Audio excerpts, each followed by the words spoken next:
Hi guys, welcome back to my channel Monika vlogs. So ఈరోజు అయితే Telangana style బోటీ curry ఎలా చేయాలో మీరు చూసేయండి. దానికోసం అయితే 1 kg బోటీ అయితే క్లీన్ చేసుకొని పక్కకు పెట్టేసుకున్నానండి. దాంతోపాటు ఒక ఆనియన్, పుదీనా కూడా తీసుకున్నాను అనమాట. దాంతోపాటు గరం మసాలాలు కూడా తీసుకున్నానండి. ఇంకా ఒక 3 పచ్చిమిరపకాయలు కూడా కట్ చేసుకొని పక్కకు పెట్టేసుకున్నాను. ఇప్పుడైతే కుక్కర్ పెట్టుకొని అందులోనే ఒక 2 టేబుల్ స్పూన్స్ వరకు అయితే ఆయిల్ వేసేసుకుంటున్నానండి. ఈ ఆయిల్ వేసుకున్నాక హీట్ అయ్యాక అందులోనే ఈ గరం మసాలాలు కూడా వేసేసుకుంటున్నాను అనమాట. ఈ గరం మసాలాలు వేసుకున్నాక సో ఇవి మగ్గాలన్నమాట. ఇవి మగ్గే కొద్దిసేపటికి పచ్చిమిరపకాయలు కూడా కట్ చేసుకున్న పచ్చిమిరపకాయలు కూడా వేసేసుకుంటున్నాను అనమాట. ఇప్పుడు ఇందులోనే గుప్పెడు పుదీనా కూడా వేస్తున్నానండి. ఈ గుప్పెడు పుదీనా వేసాక కొద్దిసేపు మగ్గించుకోవాలి. మగ్గించుకున్నాక ఇందులోనే 1 స్పూన్ వరకు అయితే పసుపు కూడా వేసుకుంటున్నానండి.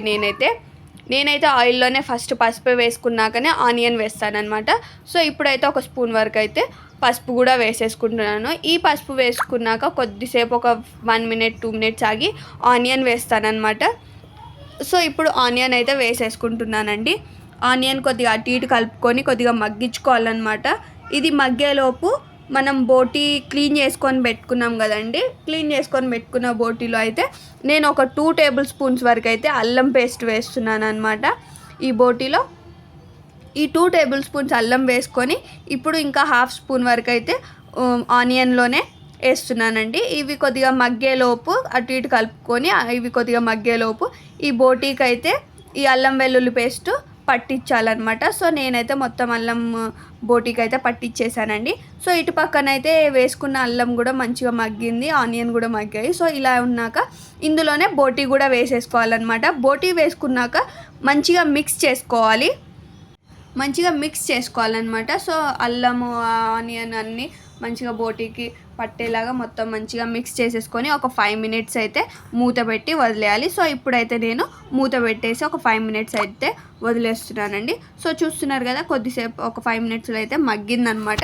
సో ఇప్పుడు అటు ఇటు కలుపుకొని కొద్దిగా ఇందులోనే నేను ఒక 3 టేబుల్ స్పూన్స్ వరకు అయితే కారం వేసుకుంటున్నాను అనమాట. సో కారం వేసుకొని 2 టేబుల్ స్పూన్స్ వరకు అయితే కారం వేసుకొని కలుపుకోవాలి. కలుపుకున్నాక ఇందులోనే ఒక మన టేస్ట్కి సరిపోను, సో మనం కారం ఎక్కువ తింటే కారం ఎక్కువ కూడా వేసుకోవచ్చు.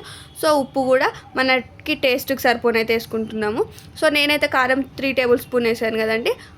ఉప్పు అయితే ఇప్పుడు నేను 1.5 వరకు అయితే ఉప్పు వేసుకుంటున్నాను.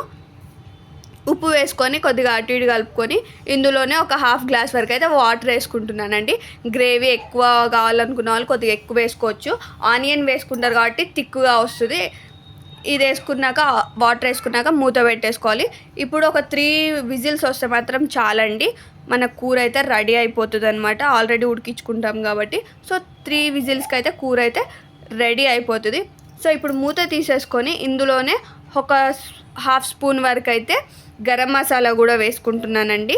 ఈ గరం మసాలా వేసుకుంటేనే కదండి నాన్ వెజ్ అనేది చాలా టేస్టీగా ఉంటుంది. సో గరం మసాలా వేసుకున్నాక కొద్దిగా కొత్తిమీర కూడా వేసుకుంటున్నాను గార్నిష్ కోసం. సో కొత్తిమీర వేసుకున్నాక కలుపుకున్నామంటే మన టేస్టీ అండ్ యమ్మీ బోటీ మాత్రం రెడీ అయిపోయింది. ఎవరు తినని వాళ్ళు కూడా ఉంటారు కొంతమంది, బోటీ అంటేనే కొంతమందికి ఇష్టం ఉండదు. సో ఇలా అయితే ట్రై చేయండి. చపాతీలో కానీ రైస్లో కానీ సూపర్ అంటే సూపర్ టేస్టీగా ఉంటుంది. సో లాస్ట్ వరకు వీడియోని చూసి లైక్, షేర్, సబ్స్క్రైబ్ చేసి కామెంట్ మాత్రం మర్చిపోకండి చేయడం. కర్రీని ట్రై చేయండి, ఎలా ఉంది ఏంటి అనేది మాత్రం కామెంట్ బాక్స్లో కామెంట్ చేయండి. Please subscribe my channel. Thanks for watching this video. Bye bye.